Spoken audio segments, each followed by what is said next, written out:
Alors, où est-ce que je vais me mettre? Est-ce que tu te mets là? Mets-toi plutôt là, parce que tu seras plus au premier plan. Comme ça, moi, je serai derrière. Voilà. Bon, bah là, ça filme, ça m'a l'air pas mal. Si tu veux un peu te décaler. Voilà.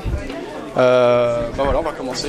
Donc, bonjour à tous. Nous sommes ici au Salon du Trading de septembre 2013 à l'espace Champéret à Paris avec Modou Ndiaye, c'est ça? Oui. Qu'on a pu retrouver notamment dans les talents du trading. On a pu le voir également sur BFM Business dans ce cadre. Eh bien Modou, je vais déjà te laisser nous présenter ton parcours sur les marchés financiers. En fait, ça fait 4 ans que je suis sur les marchés, bientôt 5 ans. J'ai trouvé un livre d'analyse technique à la bibliothèque, à la fac.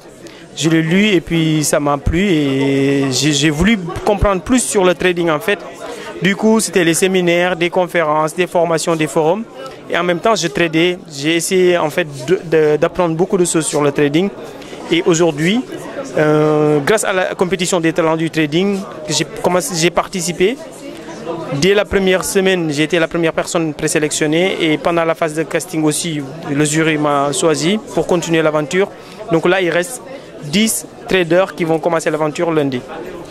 Ok, alors comme tu l'as dit, tu as été le premier sélectionné. À ton avis, qu'est-ce qui a attiré le jury par rapport à ton profil? Est-ce que c'est ton expérience? Est-ce que c'est les produits ou la stratégie par laquelle tu as commencé ton apprentissage sur les marchés financiers? Je pense que le jury, en fait, il a voulu mesurer, en fait, savoir un petit peu sur la personnalité des différents candidats en fait, c'est-à-dire tester leurs connaissances par rapport à la bourse, par rapport au marché, par rapport à l'analyse fondamentale, l'analyse technique, la dimension psychologique. Il y a beaucoup de choses qui font que c'était des candidats un petit peu différents l'un avec l'autre, mais le jury a essayé d'identifier, de trouver les candidats dont les profils correspondent plus à ce qu'ils attendent. Donc moi, j'avais réalisé une performance dès le départ, c'est-à-dire j'étais la première personne présélectionnée, mais il fallait derrière tout ça aussi justifier la performance, montrer comment on a fait pour réaliser cette performance, montrer vraiment que ce n'est pas le fruit d'un hasard. D'accord, ok. Alors justement, si on en revient à cette performance, comment elle a été réalisée, par quel biais, par quel type de stratégie? J'avais utilisé une approche chartiste en fait, de l'analyse technique. J'avais repéré des niveaux, des niveaux sur Euro JPY en fait. La semaine de présélection, j'avais travaillé Euro JPY avec des niveaux techniques que j'avais repérés. Il y avait aussi beaucoup d'indicateurs, beaucoup d'informations économiques qui allaient perturber cette semaine-là. Et moi, j'ai tenu compte de ces informations économiques, ce qui fait que j'essaie de combiner un petit peu l'approche fondamentale, c'est-à-dire l'environnement, mesurer l'environnement économique et financier où on se trouvait, et utiliser maintenant l'analyse technique pour mieux timer le marché, pour essayer de prendre des positions qui m'ont permis d'être premier. D'accord, ok. Au niveau de l'horizon de temps, quel type d'horizon de temps vous sélectionnez? Plutôt des trades de quelques minutes, quelques heures, quelques jours? Ça dépend en fait, les trades ça dépend. Je suis à la base quelqu'un qui fait du day trading. Si par exemple je vois qu'un mouvement n'est pas fini, je peux laisser ma position pendant la nuit, mais ça arrive très rarement. Mais je peux prendre des positions qui vont durer plusieurs heures, plusieurs minutes parfois, et parfois une journée. Mais ça dépend en fait de mon objectif, ça dépend du moment de la journée où je prends la position. Il y a beaucoup de choses qui font que il n'y a pas une règle absolue, mais j'essaie toujours de m'adapter en fait en fonction des informations, en fonction du moment où on se trouve dans la journée et en fonction aussi du sous-actif où on traite. D'accord, donc assez flexible. Pour terminer, à propos de la stratégie, donc tu as dit au niveau fondamental, tu regardes simplement les annonces, les publications, mais a priori tu n'y apportes pas plus d'attention que ça, ou je me trompe? Si, je donne de l'importance à ça en fait. Ce sont des informations. Moi en fait, je me dis souvent en trading, il faut toujours regarder ce que font les autres. Ça c'est important. Il y a des traders qui ne sont pas artistes, l'analyse technique ne les intéresse pas. Ils vont juste regarder les fondamentaux, les indicateurs économiques pour se prendre des positions. Donc moi je pense que eux, il faut essayer d'être à leur place, essayer de comprendre la façon dont ils réagissent, la façon dont ils pensent. Toutes ces choses-là, ce sont des choses très importantes. Donc, même si j'utilise l'analyse technique, je néglige pas l'analyse fondamentale. Ok, très bien. Et pour terminer avec l'analyse technique cette fois-ci, quels outils tu utilises? Est-ce que c'est support résistance? Est-ce que c'est des moyennes mobiles ou autres? Oui, c'est des supports résistance. Je pense qu'en analyse technique, ce sont les choses les plus importantes. Repérez bien les niveaux où c'est des séries techniques où tout le monde est impliqué à 100%. Ce sont des niveaux surveillés par tous les traders. Après, il y a des indicateurs techniques. Vous savez, en fait, chacun peut utiliser l'indicateur technique qu'il veut. Moi, RSI, moyenne mobile, stochastique, MACD, ce sont des choses que j'utilise.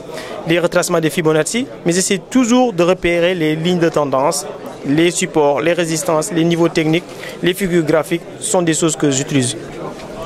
Ok, très bien. Alors, pour terminer, aujourd'hui, on t'a vu en tant qu'arbitre lors de la compétition, donc des duels de trading. Quel a été ton objectif? Là aussi, c'est d'apprendre, de voir un peu ce que font, d'être au cœur de ce que font les 16 traders quand même connus et reconnus, pour certains professionnels, pour d'autres, on va dire semi-pro, parce qu'ils sont à compte propre. Quel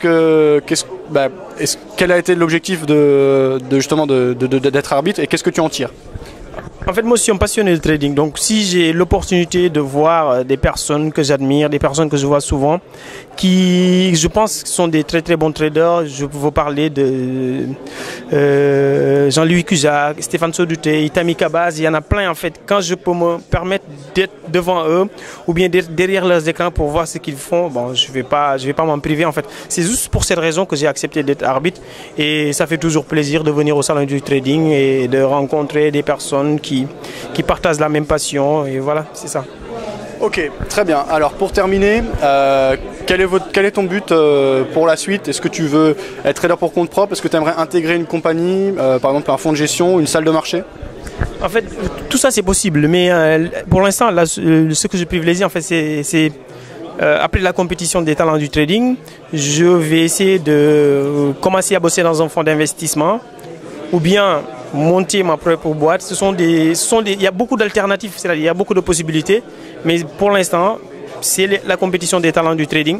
Après la compétition, bon, je vais commencer à travailler certainement dans un fonds ou essayer de travailler trader pour compte propre avec d'autres personnes ou voilà, ou essayer d'intégrer un fonds d'investissement. D'accord, très bien. Merci Modou pour toutes ces réponses. Merci à Saxo Bank, donc son partenaire dans le cadre justement des talents du trading avec BFM Business. On te retrouvera donc, je suppose, à plusieurs reprises régulièrement sur BFM Business. Bonne soirée et bonne fin de salon. Merci.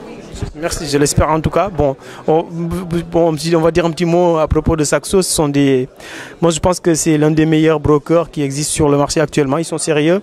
Ils donnent aux jeunes la possibilité avec Saxo, avec BFM Business, bien sûr, d'organiser la compétition des talents du trading qui apporte une certaine visibilité aux différents passionnés de trading et donner l'occasion à d'autres personnes de découvrir d'autres talents.